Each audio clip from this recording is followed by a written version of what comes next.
Terima kasih saudara pencara majlis. Yang berhormat saudara Datuk Amar Douglas Ugambas, Deputy Premier Sarawak, Second Minister for Finance and New Economy, Minister for Infrastructure and Port Development. Yang berhormat Datuk Seri Profesor Dr. Sim Hui Hian, Deputy Premier, Minister for Public Health, Housing and Local Government. Yang berhormat Saudara Datuk Haji Julahi Haji Narawi, Minister for Utility and Telecommunication Sarawak.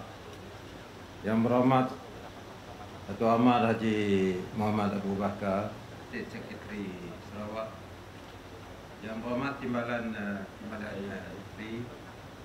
Yang berhormat, yang berbahagia Saudara Datuk Amar Abdul Hamid Pawi, Pengerusi SCB, Mr. Atsushi Karimata, Deputy Chief Mission Embassy of Japan, Dr. Tomohiro Fujita, Chitose Group Founder and CEO, distinguished guests, ladies and gentlemen. Selamat pagi dan salam sejahtera. Pada pagi ini kita menyaksikan suatu peristiwa yang menunjukkan Sarawak boleh memperoleh teknologi baharu untuk menghasilkan sesuatu yang belum lagi dibangunkan oleh negara-negara lain. We are able to explore new things. Congratulations to Sarawak. Seperti yang saya janjikan sebelum ini, pada pagi ini saya akan melancarkan teknologi pembangunan algae atau dalam bahasa Sarawak, lumut. Kalau bahasa Kuching, janggut doyong, yang mempunyai potensi yang amat besar untuk melonjakkan ekonomi Sarawak pada masa hadapan. Ladies and gentlemen, I am delighted to join all of you for the launching of Sarawak's first microalgae carbon capture facility at Sarawak Energy Sejingkat Power Plant. Today, we are witnessing not only the launch of a new facility, but also beneath it, there is a remarkable technology that is developed in Sarawak, and I have given this opportunity to announce it today.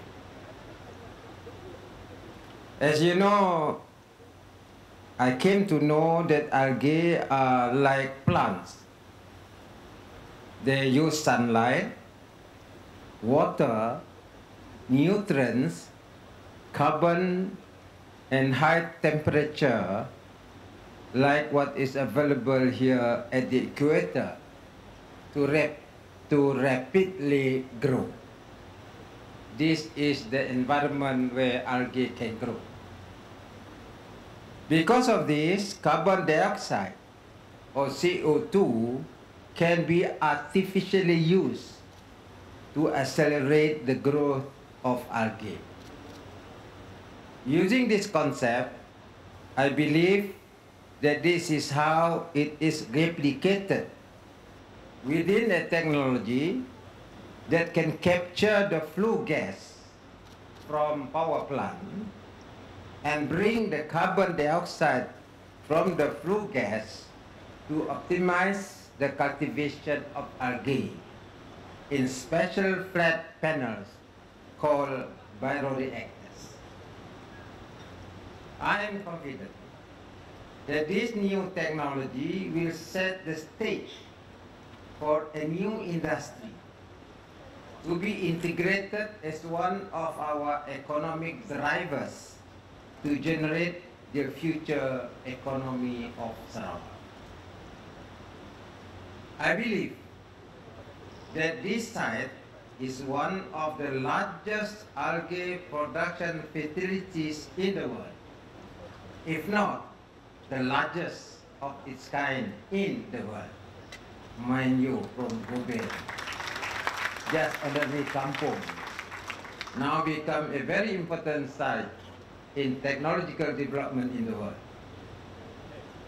Ladies and gentlemen, the recycling of carbon wastes from power generation that would otherwise be released into the environment into useful product is an innovation of a circular economy where all forms of waste are returned to the economy to be used more efficiently.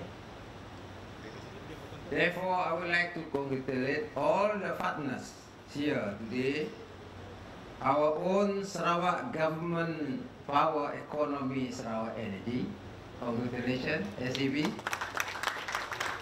The Sarawak Biodiversity Center, where we have our own scientists there, as well as our Japanese partners, Yonos and Chitose Group, for your joint efforts to develop this new technology. I would also like to welcome representatives from Embassy of Japan in Malaysia, Japan's Ministry of Economy, Trade and Industry, and other representatives from the industry in Japan who have joined us today and making a trip to Sarawak. Ladies and gentlemen, I would like to share with you the facility and the technology itself.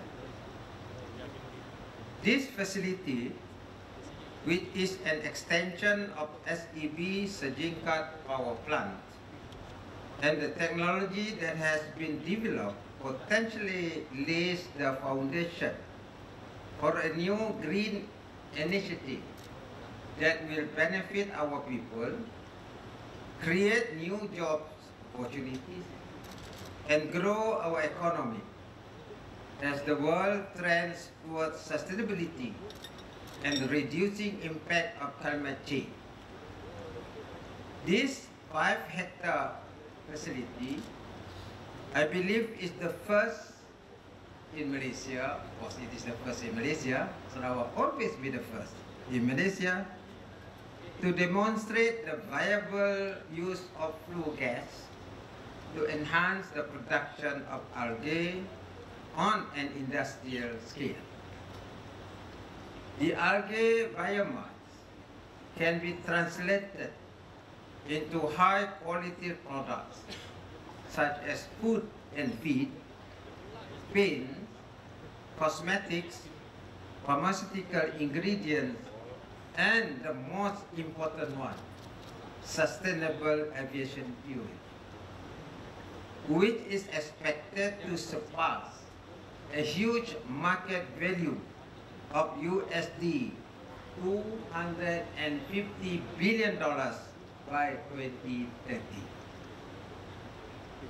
Based on the preliminary estimate of the pilot facility at Sarawak Biodiversity Center, SBC, an investment into a 2,000-hectare commercial plant can produce up to 140,000 tons of algae biomass annually.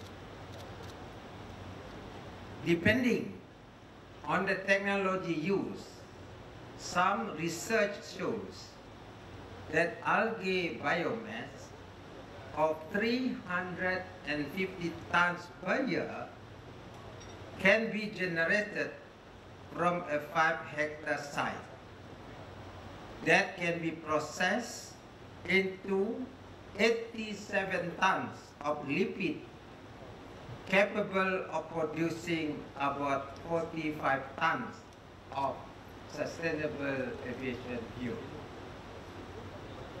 At the same time, this amount of biomass can also produce 192 tons of protein and 52 tons of carbohydrate.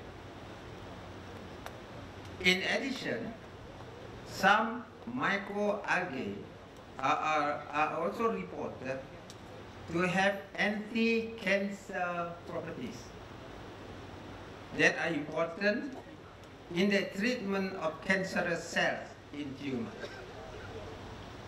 What I mean to say here is that microalgae have huge potential in the production of sustainable fuel for the aircraft industry, in food production, and in therapeutics. Ladies and gentlemen, the cell from the components of this biomass, that is lipids, proteins, carbohydrate, could potentially generate an economic value of 2 to 3 billion ringgit per year. That means additional revenue to Sarawak. Using the average value of USD $6.50 per ton of carbon credit, this could potentially generate USD 1.3 million ringgit, USD 1.3 million dollars per year in revenue for a facility of this size. As a start, this 5-hectare site will serve as a good example of managing carbon in a circular economy while we gather data to enhance the technology and scale it up to 100 hectares and expand it to 2,000 hectares in the near future, if it is commercially viable. Sarawak still got a lot of land to produce algae. Ladies and gentlemen, with a 2,000 hectare facility, we can also create up to 5,000 new job opportunities and decarbonize about 200,000 tons of carbon annually. Here we must realize that this is an emerging industry in a nascent environment where ideas still need to be improved and can be expensive in the short term. Ladies and gentlemen, I would like also to share with you the nutritional therapeutic value of microalgae besides SAF. The key components from algae, as we know, are lipids, proteins, and carbohydrates. Economically, each of these components have a significant value in the industries that use them as their product ingredient. Other than being useful in the green economy, many algae species have other nutritional and medical benefits. An example, which you all know, is spirulina, which has been marketed as a superfood because of its high protein and nutritional content. Inside this algae is a blue pigment called picocaine that has been found to not only reduce inflammation in the body, but it also detoxifies, boosts the immune system, and help with weight loss. The medical value of algae is yet to be fully discovered, and it has been reported to contain compounds that are antibacterial and antiviral. Sarawak is fortunate. We have 600 strains of various algae species that are kept in a depository for research at Sarawak Biodiversity Center. We have 600 strains. Sarawak's forward thinking and willingness to innovate and experiment with technology have already yielded benefits in our other sectors. Our groundbreaking investment in Southeast Asia's first hydrogen production plant and refueling station here in Kuching, using predominantly green electricity, is laying the groundwork for today's growing hydrogen economy. We are developing multi-fuel station in Sarawak to cater to vehicles powered by standard fossil fuels, electricity or hydrogen. We have partnered with global players from Japan and South Korea to develop an environmentally friendly hydrogen and ammonia plant in Victoria. Microalgae as a renewable resource is promising and has the potential to achieve the same trajectory of success. Sarawak has its own ambitious plan to achieve high income status for our people by 2030 under the post-COVID-19 development strategy. This strategy aims to reverse the far-reaching negative impacts of COVID-19 pandemic and transform Sarawak into a competitive and sustainable economy powered by renewable energy such as hydropower, floating solar and hydrogen. At the same time, we are also moving towards decarbonization, progressing our green energy agenda that will build a sustainable future by reducing carbon emission and footprint. All the players are crucial in the success of this project.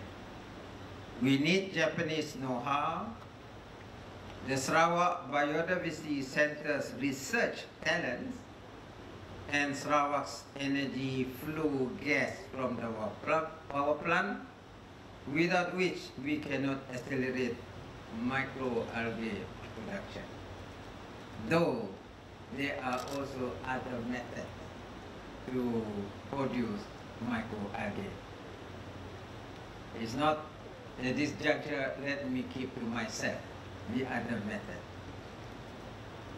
I have announced that the Balengian Power Station commissioned in 2019 is the last Sarawak's coal-fired power plant. It is going to be the last, no more coal-fired.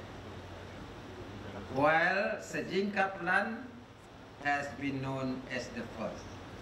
So this is the first, Balengian is the last, after that no more. If this carbon capture and integrated microalgae production facility can prove to be successful, Sarawak will no doubt be the global reference for corporates and multinational alike who are confronting their own green transformation. Ladies and gentlemen, with the advancement of science and technology, scientists and industries must play a leading role. I was informed that Chitose has paved the way for a new business model by setting up a consortium called Matsuri in Japan. Am I right? In which the name stands for Microalgae toward the Sustainable and Resilient Industry. As I understand, this is the world's first joint project to develop a society based on just algae. Imagine we are producing or developing a society just based on lumut, meaning lumut society in Sarawak language. You got Matsuri, we got lumut. The consortium has enlisted more than 50 companies and some public organizations, including our very own Sarawak Biodiversity Center, that is involved in the partnership. Congratulations, SPC. Mana Dr. Yu? I believe with this new business collaboration framework, the algae industry has a good potential to be viable in the long term. Sarawak's sustainability achievement in this unique collaboration between the public and private sector will demonstrate to the others what we are willing to do for this planet and for the betterment of ourselves. We welcome local private sector and the multinational from abroad to take this opportunity to develop similar partnership and initiative in a circular economy-based project in Sarawak. The Sarawak government will continue to support this algae project as much as possible with the aim of promoting and achieving our green agenda in line with our aspirations and goals for 2030. As we continue to move forward, we need to align ourselves and collectively commit our effort so that Sarawak will achieve a thriving society driven by data and innovation, where everyone enjoys economic prosperity, social inclusivity, and a sustainable environment. Ladies and gentlemen, on that note, I want to wish everyone all the best in your endeavor, and may you have the success that you are for. Let us work together and bring good environment to the world. With that, thank you very much, and I wish you.